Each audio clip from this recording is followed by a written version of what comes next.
I know a classic theme when I hear one, and to me, this sounds like classic Dragon Quest. This is Dragon Quest Swords, the Masked Queen and the Tower of Mirrors, a game designed as a spin-off to the classic Dragon Quest series. Now, I'm under the impression that this game had flown under a lot of people's radars and that many are still not even aware of it. I hadn't known anything about it until I dug it out of a bargain bin at GameStop. And I think that's technically rightfully so, because of the underlying emphasis on motion controls and using the Wiimote as a sword and pointer. This was one of the early demonstrations of the capability of the Wiimote for swordplay style games, and as such it's not perfect, but I think it's unfair to overlook this game simply on the basis of experimental motion controls alone. When I first saw the mask, I remember only that I found it so frightening. But from where did this memory come? Already 5 years. Essentially, Dragon Quest Swords is an action-adventure game with some RPG elements, as well as an arcade-style scoring system to a number of stages centered around the story and the main game. The story is nothing remarkable, but definitely opens itself up to the player as they get more into the game, and invokes a lot of interesting character narratives and brings everyone sort of together towards the end. The action is what separates this game from many of the previous Dragon Quest games in that it's not technically a turn-based RPG game. You're not taking turns using attacks and seeing who has the faster stats, and in fact there's no random enemy encounters. Every set of enemies is placed at a certain point on each stage, and they all have certain patterns of attack, which sort of harkens back to the turn-based nature of the series, but also serves as a differentiating point and almost gives the game more of a real-time dynamic. Essentially, the main mechanism for combat is to use a variety of slashes and thrusts to swing the sword at your enemies while holding the pointer at the screen to hold up your shield when the enemy is attacking. This is a very unique take on the series, and works very well with the first-person nature of the game. Now, unfortunately, as I had mentioned earlier, the motion controls in this game are somewhat experimental. This was not created at the time of the Wii Motion Plus controller, so not everything works directly as is intended. For instance, sometimes I direct a certain sword slash to make it go a certain direction, and instead of getting the slash in the direction, I either get a thrust at the screen or a different direction altogether. Now, I did play 95% of this game sitting down, but even so I still had trouble when standing up to get it perfect. Now, fortunately, the game is still very much playable on its own, but combined with the difficulty that is typical of the Dragon Quest series, it does make for a very challenging adventure, and one that requires a certain degree of experience grinding, but not too much to really dismay the player.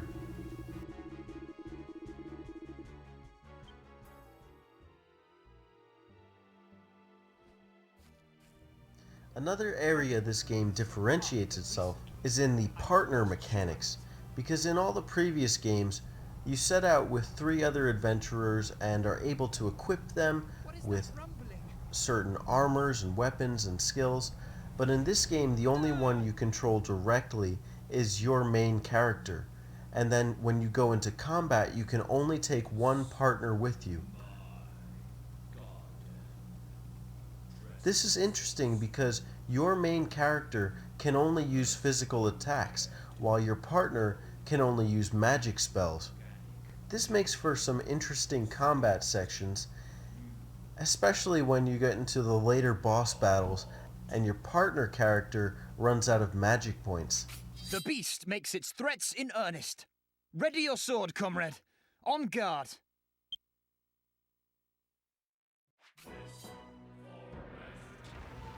What happens is they basically become a dud and you can't use them anymore. However, the developers really seem to have taken this into account when programming the game. There are items that allow you to refill their magic gauge, and the player can return to town at any time during a mission as long as they're not in combat.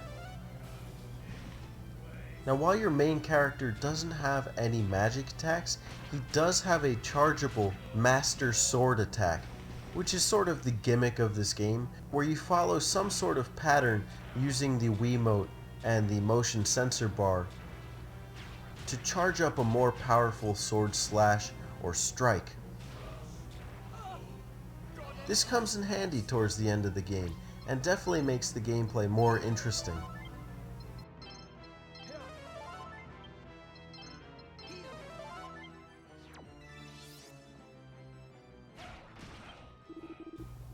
Additionally, you can also find and temper your weapons to make them stronger, and thus unlock more Master Sword attacks. That's something I also like about this game, is that you can actually see the sword you're using as it swipes across the screen during and after combat, as well as the type of shield you're using.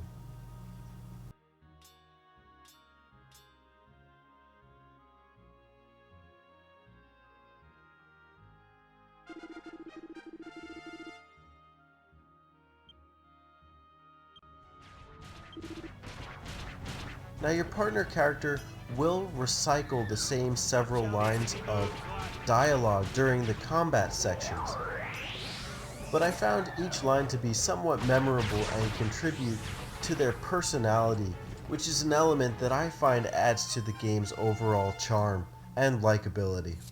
That's the stuff, lad. In general, I really did enjoy the witty dialogue that has become emblematic of this series, as presented in this game, as well as the quality of the voiceovers. How did I know this was your house? Well, I did not think you lived in a shop or at the church. À bientôt. See you at the church.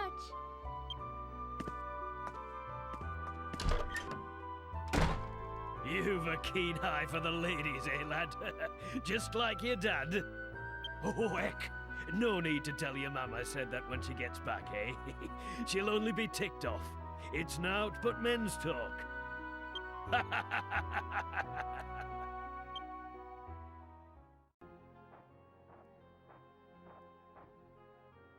Your Highness, I trust all is tickety-boo. You can tell the developers not only had a lot of fun writing the script, but acting it out as well for the scenes where it is depicted. Dragon Quest Swords has a strong sense of character, as well as identity for being distinct among the rest of its series. And I think that's a problem that most longtime fans might have going into this game, is that it's not traditional Dragon Quest, at least not on the surface. What to do?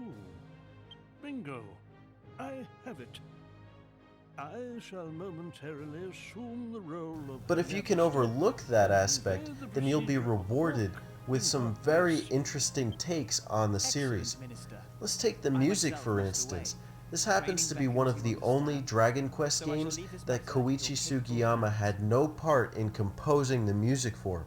However, many of the songs in the game are creative takes on many of his works, and I find a lot of them to be very enjoyable and have a certain concert-like quality to them. Yes, to the point. As you have now come of age, you are required to undertake the walk of the worthy.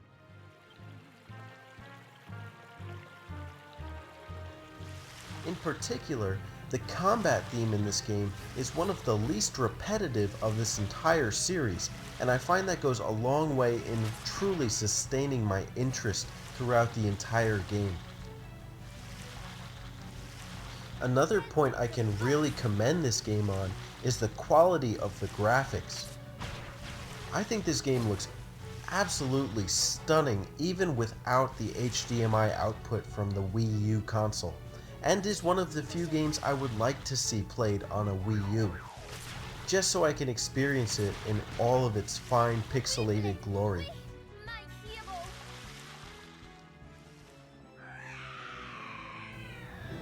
Now, in terms of the quality of the overall playthrough, this game has about 10 to 15 hours of story content based on how fast you're going to play it. But there is some exclusive content to the North American version in the form of a boss rush mode, which is basically like the boss battles on crack. Personally, I find it to be a bit too difficult for myself, but I'm sure that many others will appreciate the exclusive content that this game has to offer. Actually, I find this very much worth playing over and over, and that even if you're just going to play it for the one playthrough, that is still very much worth checking out. Quite frankly, I'm actually a bit disappointed that I hadn't heard about this game until finding it in a bargain bin. But I'm still thankful that I had heard about it, and am glad that I got to partake in the experience.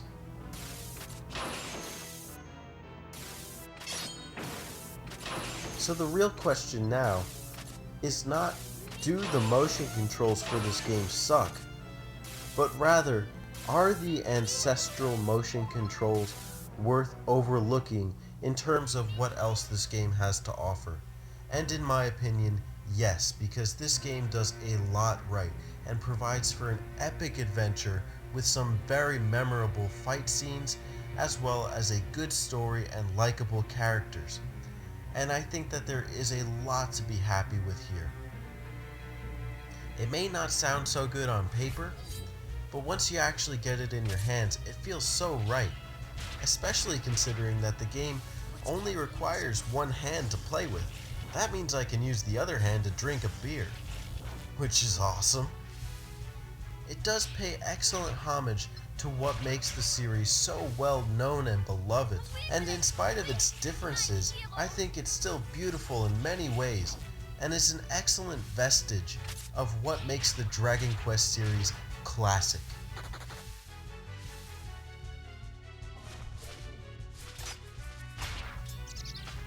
I think the biggest problem for this game was that it came out at a time where not everyone was willing to reconcile with games trying to change the formula of how they had been operated on in the past. Looking back on it, that's really what makes these games today stand out from the crowd, and I think gives them a lasting quality of innovativeness and entertainment.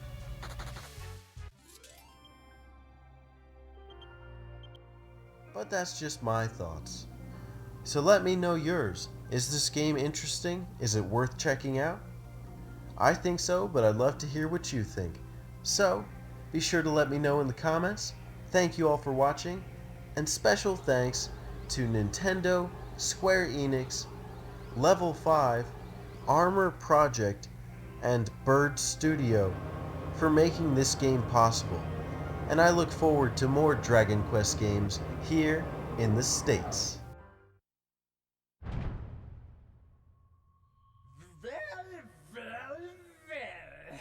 Well. What do we have here? I was hoping for a snack with my brew.